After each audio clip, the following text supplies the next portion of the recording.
සමාජ සංගායනා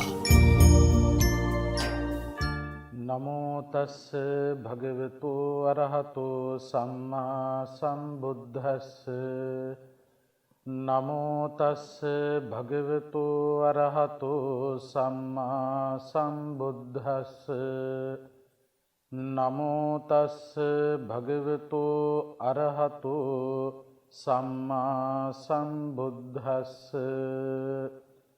යේන මානේන මත්තාසේ සත්තා ගච්ඡන්ති දුග්ගතින් තං මානං සම්මදඤ්ඤාය පජහන්ති විපස්සිනෝ පහාය නපුනායන්ති ඉමං ලෝකං කුදාචනන්ති. ශ්‍රද්ධාවන්ත කාරුණික පින්වතුනි, සුපුරුදු පරිදි හිමිදිරි පාන්දර හිරු රූපවාහිනිය ඔස්සේ ඔබ වෙත ගෙන එන සමාජ සංගායනා ධර්මදේශනා මාලාවේ අද දවසට නියමිත ධර්මානුශාසනාව ශ්‍රවණය කිරීමටයි කවුරුත් බලාපොරොත්තු වෙන්නේ. අද ධර්මානුශාසනාව ඔස්සේ අපි ඔබට පැහැදිලි කරලා දෙන්න බලාපොරොත්තු වෙන්නේ බොහොම වටින සූත්‍ර දේශනාවක්. කුද්දක නිකායේ ඉතිවුත්තක පාළියේහි සඳහන් වෙනවා මාන කියලා සූත්‍රයක්. මාන කියන වචනේ අදහස තමයි මාන්නය.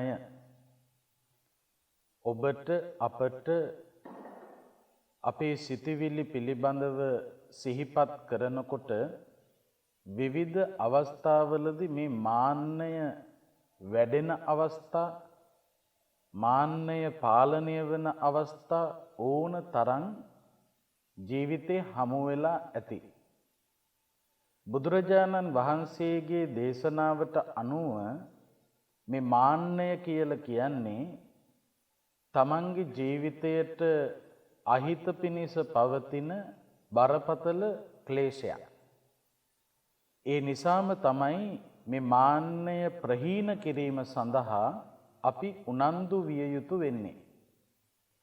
මේ මාන්නය කියන ක්ලේශය කෙලෙස් ප්‍රහීන කරලා රහත් ඵලයට පත්වෙනකන් අපේ හිත තුළ තියෙන ක්ලේශයක්. සමහර උදවිය නිදහසට කරුණු කියනවා අපේ හිතේ මාන්නය ආදී කෙලෙස් තියෙනවා තමයි. මොකද අපි රහත් වෙලා නැහැ. රහත්ුනේ නැහැ කියලා මේ කෙලෙස් ගොඩනගන්න, කෙලෙස් පෝෂණය කරන්න අපට ඉඩක් හම්බෙන්නේ නැහැ පින්වත්නි. කෙලෙස් සහිතයි තමයි. හැබැයි කෙලෙස් සහිත පෘථග්ජනයාට කරන්න පුළුවන් කාර්යයක් තමයි තමන්ගේ හිතේ ගොඩනැගෙන කෙලෙස් වල ස්වභාවය, ඒ කෙලෙස් වලට අනුව කටයුතු කිරීමෙන් තමන්ට ලැබෙන්න පුළුවන් ආදීනවය පිළිබඳව කල්පනා කරලා හිත තුළ ගොඩනැගුණු කෙලෙසය පාලනය කිරීමේ හැකියාවක් අපි හැම කෙනෙකුටම තියෙනවා. රහත් ඵලයට පත් වුනහම තමයි කෙලෙස් සම්පූර්ණයෙන්ම නැත්තටම නැති වෙන්නේ. ඒක ඇත්ත. හැබැයි පෘථග්ජනයාට ඒ කෙලෙස් පාලනය කරගෙන ඉන්න පුළුවන්කම තියෙනවා. ඒ නිසා තමයි පෘථග්ජන සමාජයේ නිහතමානී උදවිය ඇත්තේම නැහැ. නිහතමානී කියලා කියන්නේ මාන්නය සම්පූර්ණයෙන්ම දුරු කළා කියන එකයි. අපේ සමාජය තුළ පෘථග්ජනයන් අතරේ නිහතමානී උදවිය නැති වුණත් අනතිමානී ගුණයෙන් යුක්ත අය ඉන්න පුළුවන්. අනතිමානී කියලා කියන්නේ මාන්නය පාලනය කරගත්තු අය. නිහතමානී කියලා කියන්නේ මාන්නය දුරු කළ අය. අතිමානය කියලා කියන්නේ මාන්නෙන් ඉදිමුණු අය. ඒ නිසා තවමත් අපට කෙලෙස් ප්‍රහීන කරන්න බැරි වෙලා තියෙන නිසා අපි නිහතමානී වෙන්නේ නැහැ. එනමුත් අපට අනතිමානී ගුණයෙන් යුක්ත වෙන්න පුළුවන්.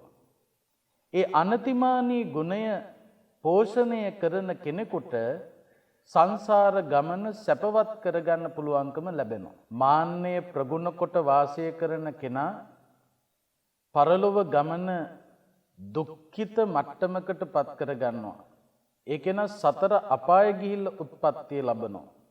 ඒ නිසා දුගතියට අපව අරගෙන යන මේ මාන්නය වගේ ක්ලේශයන් ඒවායි ආදීනව පිළිබඳව දැනගෙන පාලනය කරන්න අපි හැම කෙනෙක්ම උනන්දු වෙන්න ඕන, වීරවන්ත වෙන්න ඕන. බුදුරජාණන් වහන්සේ මේ මාන කියන සූත්‍රයේදී පෙන්නනවා යේන මානේන සත්තාසේ සත්තා ගච්ඡanti දුග්ගති. යම්කිසි අඥාන පුද්ගලයෙක් මේ මාන්නයට තැන දීලා කටයුතු කරනවා නම් ඒ සත්වයා, ඒ පුද්ගලයා ගච්ඡanti දුග්ගති, දුගතිගාමී වෙනවා.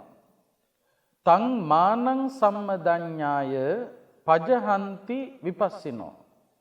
මේ මාන්නයේ යථා ස්වභාවය, මේ මාන්නයේ ආදීනවය පිළිබඳව හරියට තේරුම් ගත්ත ප්‍රඥාවන්ත කෙනා නිවැරදිව මාන්නය හඳුනගෙන එය දුරු කිරීම සඳහා, එය නැති කිරීම සඳහා මහන්සි ගන්නවා. අපි ප්‍රඥාවන්ත නම් අපි මොකක්ද කළ යුත්තේ? මේ මාන්නය තබාගත යුතු දෙයක් නෙවෙයි, පෝෂණය කළ යුතු දෙයක් නෙවෙයි කියලා බැහැරට තල්ලු කරන්න උනන්දු වෙන්න ඕන. බුද්ධ දේශනාවට අනුව ඔය මාන්නය කොටස් තුනකට බෙදලා තියෙනවා ප්‍රධාන වශයෙන්. මාන්නය කියලා කියන්නේ මනිනවා කියන එකයි. විවිධ හේතුන් මුල් කරගෙන තමන්ව මැන ගැනීම මාන්නය. ප්‍රධාන වශයෙන් මාන්නය කොටස් තුනකට බෙදලා තියෙනවා. සෙය්‍යමාන, සදිසමාන, හීනමාන කියලා. සෙය්‍යමාන කියලා කියන්නේ තමන් අන් අයට වඩා උසස් කියන හැඟීම. මට වඩා කෙනෙක් නෑ කියන මාන්නය තමයි සෙය්‍යමාන. ඊළඟට සදිසමාන කියලා කියන්නේ මම අනිත් අය වගේම සමානයි. තමන් එක්ක ඉන්න පිරිසත් එක්ක සමකොට කල්පනා කිරීම. ඒකට කියනවා සදිසමාන කියලා. හීනමාන කියලා කියන්නේ තමන් පහත් කරලා සලකන එක. තමන් හීනෙක් හැටියට කල්පනා කරන එක හීනමාන. එකත් මාන්නයක්. එතකොට අපි ගොඩාක් වෙලාවට ලෝකයා කතා කරන්නේ අන් අයට වඩා ඉහළින් හිතාගෙන ඉන්න අය තමයි මාන්නක්කාර කියලා. නෑ.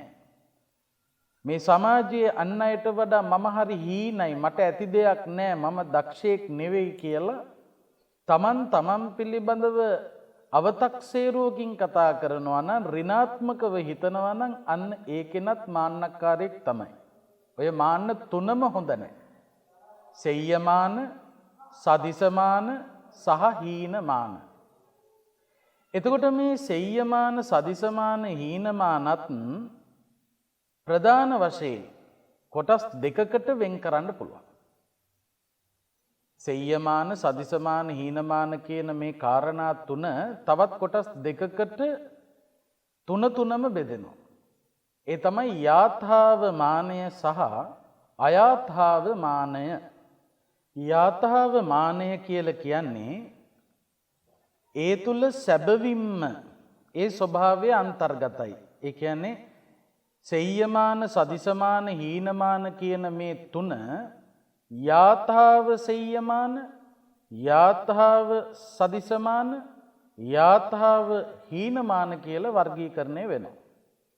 ඒ කියන්නේ යාථාව සෙය්‍යමාන කියලා කියන්නේ තමන් අන් අයට වඩා සැබවින්ම ඉහළයි තමයි.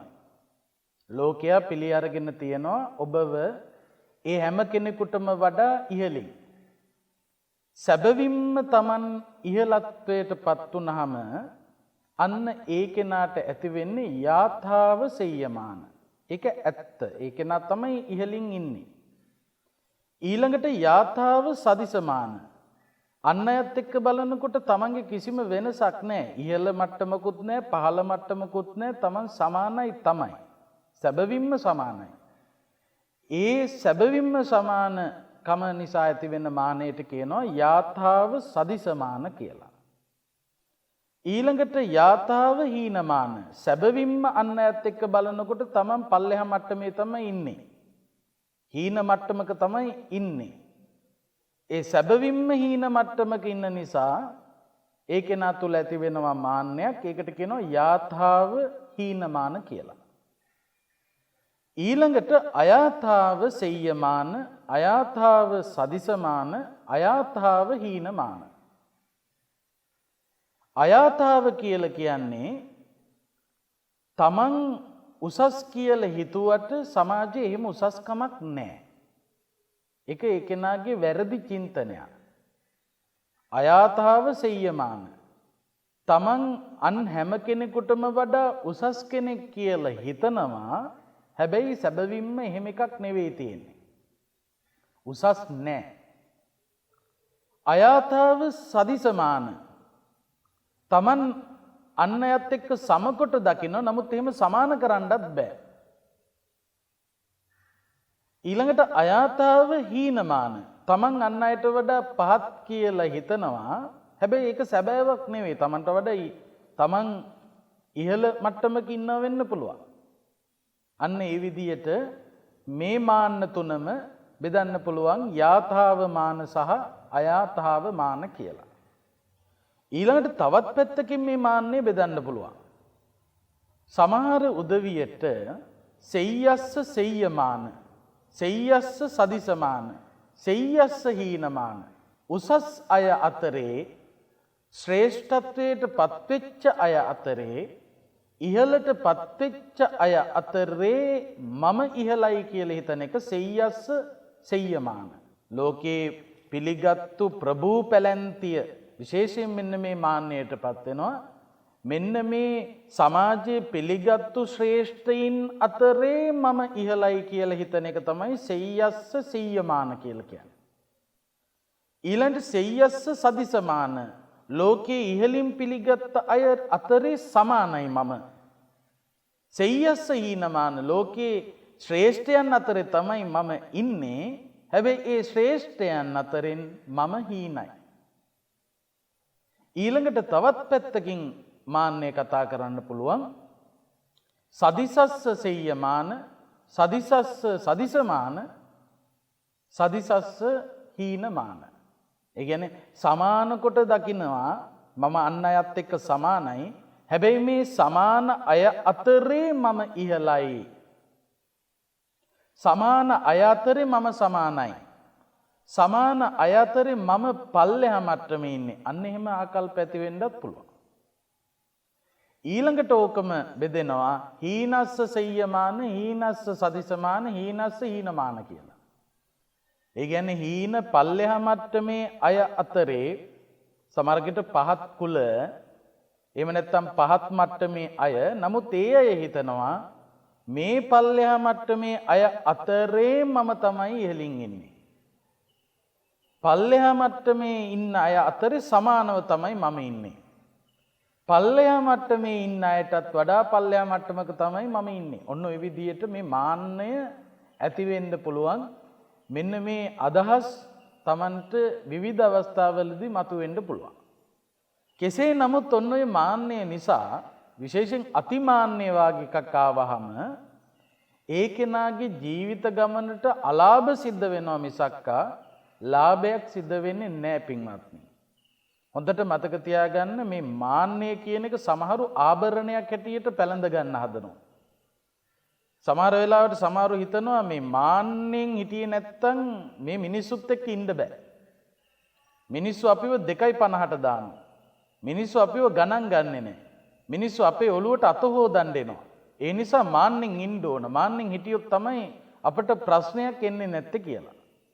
මතක තියාගන්න ප්‍රඥාවෙන් අපි ඉන්න ඕන. ආත්ම ගෞරවය රැකගෙන අපි ඉන්න ඕන. 2.50ට වැටෙන්න ඕන නැහැ කිසිම කෙනෙක්. කිසිම කෙනෙක් පහත් මට්ටමකට වැටෙන්න ඕන නැහැ. තමන් තමන්ගේ ආත්ම ශක්තිය තියාගෙන ඉන්න ඕන ප්‍රඥාව මුසු කරගෙන. ප්‍රඥාවකින් තොරව යන්න ගියොත් තමයි ඒ කෙනාට ගැටලුව මතුවෙන්නේ. මාන්නෙන් ඉන්න ඕනේ නැහැ පින්වත්නි. මාන්නය නෙවෙයි ආත්ම ආරක්ෂාව කියලා කියන්නේ ප්‍රඥාව. මාන්නය කියලා කියන්නේ ප්‍රඥාව නසන කෙලෙසයක්. මාන්නය පෝෂණය වෙන්න තමන්ගේ හිත තුළ තමන්ට ඉන්න ඕන කොතනද කියන එකවත් වටහා ගන්න බෑ. ඒකනේ අර ගොඩක් වෙලාවට කියන්නේ බලේ තියෙනකොට මොලේ නෑ, මොලේ තියෙනකොට බලේ නෑ කියලා. ඒ කියන්නේ මාන්නය මත්වීමක් ඇති වෙනකොට මොලේ කියන එක නැත්තම් ප්‍රඥාව කියන එක නැති වෙලා යනවා. ප්‍රඥාව ඇති වෙනකොට මාන්නය නැති වෙලා යනවා. ඒක තමයි ස්වභාවය. කෙලෙස් වැඩෙනකොට ප්‍රඥාව නැති වෙනවා, ප්‍රඥාව වැඩෙනකොට කෙලෙස් නැති වෙනවා. ඔක තමයි න්‍යාය. ඔබ කෙලෙස් වැඩෙන දේවල් පස්සේ දුවනවා නම් ඔබ පිළිබඳවම ඔබට හොඳ අදහසක් ඇති කරගන්න පුළුවන්. ඔබේ ප්‍රඥාවට මරු පහරක් එල්ල කරලා තියෙනවා. ප්‍රඥාව වඩන බණ අහනවා නම්, ධර්මය පරිශීලනය කරනවා නම්, භාවනාව ප්‍රගුණ කරනවා නම් අන්න ඒ කෙනාට කෙලෙස් වලට මරු පහරක් එල්ල කරන්න පුළුවන්. එතකොට මාන්නය වැඩි වෙනවා කියන්නේ ප්‍රඥාව නැති වෙනවා. ප්‍රඥාව නැති වෙච්ච ගමන් ඔබ හිතන විදියට පල්ලෙහා මට්ටමක නැත්තම් 2.50ට වැටෙන්නේ නැහැ කියලා හිතන්න එපා. මෝඩ විදියට වැටෙන්න පුළුවන්. ඒ නිසා ආත්ම ශක්තිය, ආත්ම ගෞරවය කියන එක අපි රැක ගන්න ඕන කරන්නේ මාන්නෙන් නෙවෙයි, ප්‍රඥාවෙන්. මාන්නය කියන්නේ වෙනම එකක්. ඒ මාන්නය කියන එක ඇති කරගන්න එපා. ඇති කරගත්තොත් මොකද වෙන්නේ? ලොකු හානියක් Tamanට සිද්ධ වෙනවා. බුදුහාමුදුරුවෝ ඒ බව දේශනා කළා. දැන් බලන්න, සමහර උදවි ඉන්න අති මාන්නෙන් මත් වෙච්ච. අන්න ඒ අයට පොයට පන්සලකට ගිහිල්ලා සිල් සමාදන් වෙන්න බෑ පින්වත්නි. සමහරකට මේක වැඩිපුර එන්නේ ප්‍රභූ පැලැන්තියට. ඒ අය කල්පනා කරනවා අපි කොහොමද පොය දවසට පන්සලට ගිහිල්ලා සිල් සමාදන් වෙන්නේ? ඇත්තටම පොය දවසට සිල් සමාදන් වෙන්න පන්සලට ආපු ඔක්කොම අපි හඳුන්වන්නේ උපාසක උපාසිකා. මාන්නේ බිඳලා දානවා පින්වත්නි. එදාට දොස්තර මහතුරු නැහැ. එදාට නීතිඥ මහතුරු නැහැ. එදාට മന്ത്രിවරු ඇමතිවරු නැහැ. එදාට ග්‍රාමසේවකවරු නැහැ. තමන්ගේ තනතුරු තානාන්තර পদවි සියල්ලම ගෙදර තමයි දාලා එන්න ඕන. අපි අමතන්නේ උපාසක උපාසිකා කියලා. අන්න ඒ වගේ තැනකට ආවම සමහර උදවියට ඔය උපාසක උපාසිකා කියන වචනේ අහන්න කැමති නැහැ. මොකද ගමේ පල්ලෙහා මට්ටමේ කෙනත් සිල් ගන්නාවම උපාසක උපාසිකා මෙයා කල්පනා කරනවා මම ලොක්ෙක් ගමේ. මං ඔතනට ගිහිල්ලා මම මොකටද ඕක අහගන්නේ? මාන්නේ ආව ගමන් පන්සල් එන්න බෑ. ඊළඟට ඔක්කොම පැදුරේ වාඩි වෙන්න ඕන. අසනීපයක් නැත්තම් ඒ කෙනා පැදුරේ වාඩි වෙන්න ඕන. අර ගමේ පල්ලෙහා අයත් පැදුරේ වාඩි වෙලා ඉන්නවා. මම මොකටද උතන ගිහිල්ලා පැදුරේ වාඩි වෙන්නේ කියන මාන්නේ ආවොත් බණ අහන්න හම්බෙන්නේ නැහැ. සෙරප්පු ගලවලා පන්සලට එන්න ඕන. මං කොහොමද සෙරප්පු ගලවලා යන්නේ කියලා හිතනවා නම් පන්සල් එන්න වෙන්නේ නැහැ. සමහර උදවි ඉන්නවා. තමන්ගේ වයසට වඩා අඩු වයසක හාමුදුරුවනම බණ කියනවා නම් ඒ බණ අහන්නවත් කැමති නැති මාන්නක්කාර වැඩිහිටියෝ නැතුව නෙවෙයි මේ සමාජේ. අපෝ අපිට ආවේ පොඩි හාමුදුරුව කෙනෙක්. ඒ විදිහට මාන්නය තියෙනවා. ඒ මාන්නය වැඩි වෙන තරමට Tamanට පුණ්‍ය කටයුතු වලවත් යෙදෙන්න පුළුවන්කමක් ලැබෙන්නේ නැහැ. ඔය එක පැත්තක්. තව පැත්තකින් කල්පනා කරනකොට බලන්න පින්වත්නි කොච්චර අලාභ සිද්ධ වෙනවද? හොඳට මතක තියාගන්න ඔය මාන්නේ වැඩි වෙන තරමට අලාභයක් මිසක්ක ලාභයක් නැහැ. හිතන්න එපා මහ ලොකු ලාභයක් හම්බෙයි කියලා. ආයතනයක ප්‍රධානියෙක් සමහරක් විට අති මාන්නෙන් මත් වෙලා නම් සුළු සේවකයා කෙරෙහි සිනාමුසු මුහුණකින් කතා කරන්නේ නැත්තම් ඔවුන්ගේ දුක සැප සොයා බලන්නේ නැත්තම් ඒ තරමටම මාන්නෙන් මත් වෙලා නම් මතක තියාගන්න ඒ සේවකයා තමන් වෙනුවෙන් කරන්න තියෙන ප්‍රමාණය අඩුවෙන් තමයි කරන්නේ. ඒක තමයි ස්වභාවය. හැබැයි ඔබට සිනාමුසු මුහුණින් ඒ සේවකයාත් එක්ක කතා කරන්න පුළුවන් නම් ප්‍රඥාවත් එක්ක ප්‍රඥාව නැති කරගෙන යන්න එපා. නැති කරගෙන ගියපු ගමන් වැඩේ වරදිනවා තමයි. වැඩේ වරදින්න හේතු වන නිසා මාන්නක්කාර වෙනවා නම් ඒක මෝඩකමයි. ප්‍රඥාවෙන් වැඩ කරන්න ඕන. මේ කෙනා දැන් මේ එන්නේ මොකටද? මොනවද මේ දැන් බලාපොරොත්තු වෙන්නේ? මේක මේ ප්‍රමාණ ඉක්මවා ගියපු බලාපොරොත්තුවක්ද? ඒක තේරුම් ගන්න ප්‍රඥාව තියෙන්න ඕන. ඒකට පුප්පන් යන්න ඕනේ නැහැ. තමන්ගේ යටතට ගන්න ප්‍රඥාව තියෙන්න ඕන. ඒකට පුප්පන්න ඕනේ නැහැ. තමන්ගේ යටතේ ඉන්න අය දිහා බලලා සිනාමසු මුහුණෙන් කතා කරන්න පුළුවන් නම්, ඔවුන් සමග සුහදව කතා කරන්න පුළුවන් නම්, ඒ ආයතන බැබලෙනවා. ඒ ආයතන තමයි ශක්තිමත් තත්වයට පත් වෙලා තියෙන්නේ. ගෙවල් වල උනත් පාසලකුණත් එහෙමයි. පාසලේ විදුහල්පතිවරයා එහෙම නැත්නම් ගුරුවරයා මාන්නේ මත් වෙලා ළමයි අහන ප්‍රශ්නයකට උත්තර දෙන්නේ නැත්නම් පුප්පන් යනවා නම් ගස්සගෙන යනවා නම් ඒක නෙවෙයි පින්වත්නි ළමයා ශික්ෂණයකට ලක් කරන්න තියෙන මඟ. ඒකෙන් දරුවා තව තවත් දඩබ්බර වෙනවා. ඒ නිසා අපි බොහොම ප්‍රඥාවෙන් යුක්ත අනතිමානී ගුණෙන් යුක්ත කටයුතු වල යෙදෙන්න ඕනේ. එහෙම වුණාම තමයි මේ සමාජය ගොඩනගන්න පුළුවන්කම තියෙන්නේ. දැන් අද වෙලා තියෙන්නේ අපේ සමාජය ගොඩාක් දුරට ඉන්නේ අහේතුකව මාන්නය වර්ධනය කරගත්තු අය. අපේ හැම තැනකම මේ වගේ අය තමයි අපිට දකින්න හම්බෙන්නේ. මිනිස්සුත් එක්ක සමාජයත් එක්ක මාන්නෙන් අපට ඉන්න පුළුවන්කමක් නැහැ පින්වත්නි. තම තමන් කල්පනා කරන්න ඕන මම මොකටද පුප්පන්නේ? මම මොකටද ගස්සන්නේ? මම මොකටද මාන්නෙන් ඉදිමෙන්නේ? බුදුහාමුදුරුවෝ භික්ෂුන් වහන්සේලාට නිතර මෙනෙහි කරන්න කියපු කාරණා 10ක් තියෙනවා දස ධම්ම සූත්‍රයේ. පබ්බජිතේන අබින්නම් පච්ච වෙක්කිතබ්බම් පැවිද්දා විසින් නිතර නිතර මෙනෙහි කළ යුතුයි. එයින් එක කාරණාවක් තමයි පරපටිබද්ධා මේ ජීවිකාති පබ්බජිතේන අබින්නම් පච්ච වෙක්කිතබ්බම්. භික්ෂුවකට හිතන්න කිව්ව හැම වෙලාවෙම මගේ ජීවිතය අන් අයත් එක්ක බැඳිලා තියෙන්නේ. ඇයි? අපි ආධ්‍යාත්මික දියුණුව ලබන්න මේ ධර්මයේ දේශනා කරන්න අපට චීවර පිණ්ඩපාත සේනාසන ගිලාන ප්‍රත්‍ය කියන සිව්පසෙන් උපස්ථාන කරන්නේ ගිහි දායකයෝ. ඒ දායකයෝ නැති වුණොත් අපට මේ මහානකම කරන්න පුළුවන්කමක් ලැබෙන්නේ නැහැ. එතකොට භික්ෂුව කල්පනා කරන්න ඕන දායකයා ඉදිරියේ අනතිමානීව ඉන්න. ඒ කියන්නේ පල්ලෙහා මට්ටමට වැටෙන්න කියන එක නෙවෙයි. 2.50ට වැටෙන්න කියන එක නෙවෙයි. ප්‍රඥාවෙන් යුක්තව ඔවුන් එක්ක සුහදව කතා කරන්න ඕන. පුප්පගෙන ඉන්නවා නම්, ගස්සගෙන යනවා නම්, දානගෙන ආවහම පුප්පනවා නම්, බොහොම තදින් කතා කරනවා නම්, මාන්නක්කාර නම් ඒ පන්සලට ලැබෙන ප්‍රමාණය තඩු වෙලා යනවා පින්වත්නි. ඒකයි බුදුරජාණන් වහන්සේ දේශනා කළේ. සිනාමසු මුහුණින් කතා කරන්න. මාන්නේ ආදීනව තේරුම් ගන්න. භික්ෂුවක් ගිහි දායකයන්ට පුප්පන්න බෑ, මාන්නක්කාරව ඉන්න බෑ. දායකයොත් භික්ෂුවට මාන්නෙන් හැසිරෙන්න බෑ. එතකොට මොකද වෙන්නේ? ආධ්‍යාත්මික ගමන ඒ කෙනාගේ නැති වෙලා යනවා. හැම කෙනෙකුගේම ජීවිතේ රඳාපවතින්නේ භික්ෂුවකගේ විතරක් නෙවෙයි. ගිහි ඔබේ ජීවිතේ තවත් කෙනෙක් නිසා තමයි රඳාපවතින්නේ. ඒ නිසා ඔබට මාන්නෙන් ඉන්න බෑ. දොස්තර මහත්තයට රෝගියා එනකොට මාන්නෙන් ඉදිමෙන්න බෑ. පුප්පන්න බෑ ඔබ.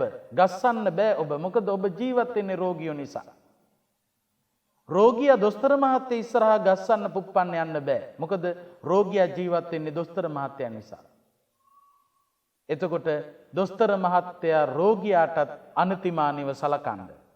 රෝගියා දොස්තර මහත්තයාටත් අනතිමානීව සලකන්න. ගුරුවරයා ශිෂ්‍යයට මාන්නක්කාරව හැසිරෙන්න බෑ. මොකද ගුරුවරයා ගුරු තනතුරේ ඉන්නේ ශිෂ්‍යයෝ නිසා. ශිෂ්‍යයා ගුරුවරයාට මාන්නෙන් ඉදිමෙන්න බෑ. මොකද ශිෂ්‍යයා ඉගෙන ගන්න ගුරුවරයා නිසා. එතකොට අන්‍යෝන්‍ය වශයෙන් අනතිමානී වෙන්න ඕන. ආයතන ප්‍රධානියා එතන ප්‍රධාන තනතුරේ ඉන්නේ සේවක මඩුල්ලක් නිසා. ඒ නිසා ආයතනයේ ප්‍රධානියා මාන්නක්කාර වෙන්න බෑ. ආයතනයේ සේවකයෝ ඒ සේවයෙහි යෙදෙන්නේ තමන් වැටුපක් ලබන්නේ ප්‍රධානියා නිසා. ඒ නිසා සේවකයෝ මාන්නක්කාර වෙන්න බෑ. රටේ පාලකයෝ පාලක තත්වයටපත් වෙන්නේ ජනතාව නිසා. ඒ නිසා මාන්නක්කාර වෙන්න බෑ. ජනතාව එදිනෙදා කටයුතු වලට මේ පරිපාලන කටයුතු සිදු කරලා බාර දීලා ඒව කටයුතු කරන්නේ පාලකයන්ගෙන්. ඒ නිසා ජනතාව පාලකයන්ට මාන්නක්කාර වෙන්නත් බෑ. එතකොට අපි හැම කෙනෙක්ම හැම මොහොතකම කල්පනා කරන්න ඕන අනතිමානී වෙන්න. මාන්නෙන් ඉන්නේ කොහොමද? තව කෙනෙක් නැතුව අපිට ඉන්න පුළුවන්ද? කඩේ මුදලාලි මාන්නක්කාර වෙලා කොහොමද? එයා ජීවත් වෙන්නේ කඩේට බඩු ගන්න එන පුද්ගලයෝ නිසා. කඩේට බඩු ගන්න එන පුද්ගලයා මාන්නක්කාර වෙන්න පුළුවන්ද? එයා බඩු ගන්නේ මුදලාලි කෙනෙක් ඉන්න නිසා. ඒ නිසා අපේ මොකටද මාන්නය? මොකටද පුප්පන්නේ? මේ උදෑසන ඔබ මතක තියාගන්න අද දවසේ කිසි කෙනෙකුට පුප්පන්නේ නැහැ. අද දවසේ කිසිම කෙනෙක් ඉස්සරහා මම මාන්නක්කාර වෙන්නේ නැහැ. අනතිමානී වෙන්නේ. එහෙම කියලා 2.50ට වැටෙන්නත් එපා. ප්‍රඥාවෙන් කටයුතු කරන්න. එහෙම නැතු අතිමාන්නෙන් මත් වුණොත් මොකද වෙන්නේ? සත ධම්මට වෙච්ච දේ වෙනවා. මේ අත අහලා තියෙන ඒ කතාව. අපේ බුදුරජාණන් වහන්සේ එක්තරා භවයක සැඩොල් කුලයක ඉපදුනා. සැඩොල් කුලය කියලා කියන්නේ චණ්ඩාල කුලය, පහත්ම කුලයක්. බුදුහාමුදුරු ඉපදුනා බෝසතාණන් වහන්සේ. මේ සැඩොල් කුලේ ඉපදුණු අපේ බෝසතාණන් වහන්සේ තරුණ කාලෙදී එක්තරා දුර ගමනක් යන්න කියලා හිතාගෙන මග වියදමට මග යනකොට කෑම ටිකක් කන්න කුසගින්නක් ආවහම කියලා හිතාගෙන ලොකු බත් මුලකුත් බැඳගෙන මග වියදමට අවශ්‍ය කරන දේවලුත් අරගෙන මේ සැඩොල් කුලේ උපන්න අපේ තරුණ බෝසතාණන් වහන්සේ මහමගට බැස්ස ගමන යන්න.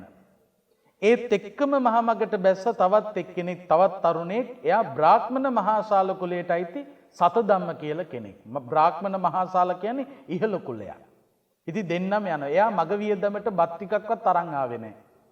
දෙන්නම යනවා. එක්කෙනෙක් සැඩොල් කුලේ අනිත් එක්කෙනා බ්‍රාහ්මණ මහාශාල කුලේ.